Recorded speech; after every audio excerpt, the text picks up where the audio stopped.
A better serve starts with a better, more reliable, more consistent ball toss. Follow these 5 tips and you will improve your serve forever. People always come to us and ask about serve consistency. How can I do this with a serve? How can I do that with a serve? And as good a place as any to start is with that ball toss. If that ball toss is going all over the place, all sorts of chaos happening with the ball toss, how are you ever going to get a consistent swing so you can get consistent power or consistent spin or whatever it is that you're wanting to get out of your serve has to start with being able to strike the ball from a position that is reasonable, that is sensible, that is consistent and is reliable. I am going to change how you perceive the ball toss as much as I am going to change some technical things to make sure you have that consistency. So stay tuned for all 5 tips because you don't know which one is going to work for you. So the first tip, and this is absolutely crucial and more of a sort of mental readjustment, realignment, maybe a renaissance in your mind. We need to reframe the ball toss. Get rid of that idea of a toss. It's definitely not a throw, okay? We are reframing it. A toss has certain implications of force and of velocity. That's not what we want. What we are actually doing with our ball toss, we'll let it keep its name, is we are lifting the ball into place. We are placing it where we want it to be to strike it.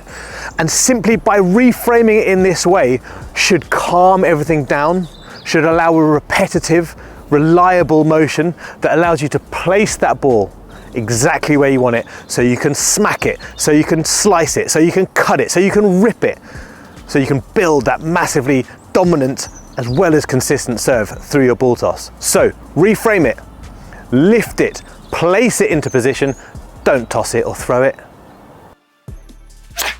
Next up, we have the left arm, or let's be more specific, the non-dominant arm. I am a righty, so my left hand is my non-dominant. It is my ball toss arm.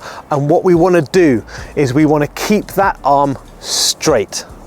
We don't want flex, we don't want a throw. As we've said, that's got implied force. We want to lift it and we want to keep absolute consistency by keeping that left arm straight. The left arm starts down here by your waist straight, taking the ball up, and we release it at a point that is going to get it into our shoebox. More about the shoebox later. Left arm starts from the waist, from the racket. It comes straight up, completely straight across here. No bend, straight, and then we release the ball, usually at eye level, nose level, forehead level, whatever works for you to get that ball into a consistent spot.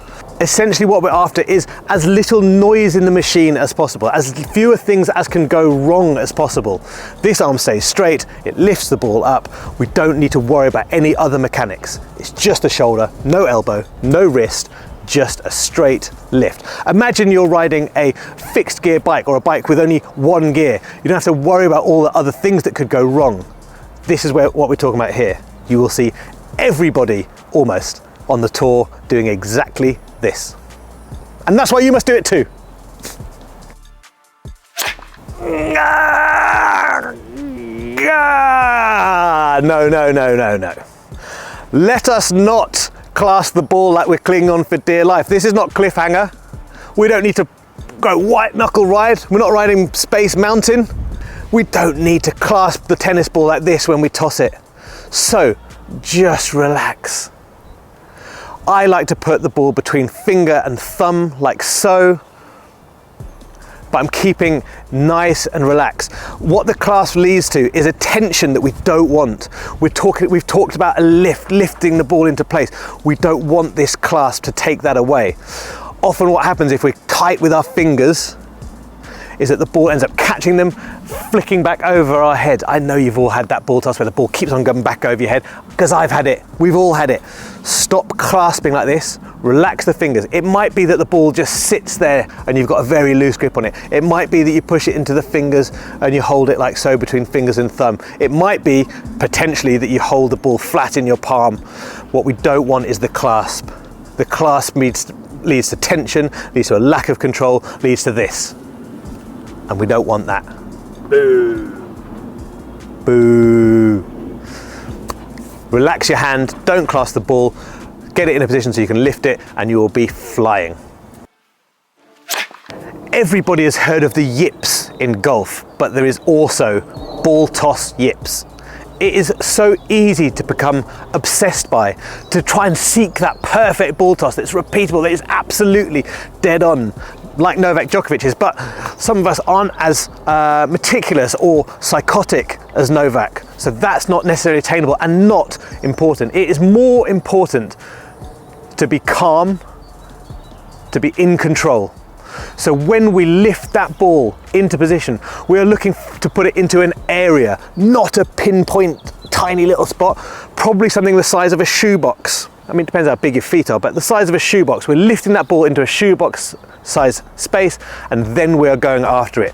Do not fixate on it, trying to get it exactly perfect every time.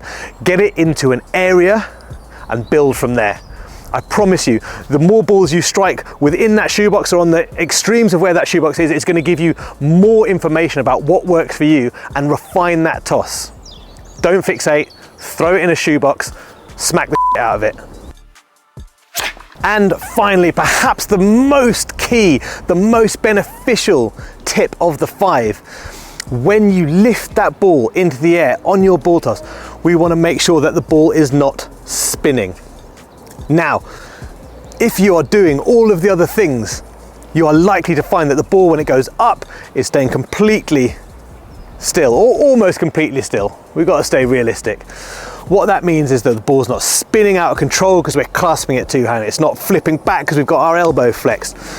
It means that the ball is completely consistent, and that lift, that place is just going straight up, totally calm, totally under control, and ready to be smacked.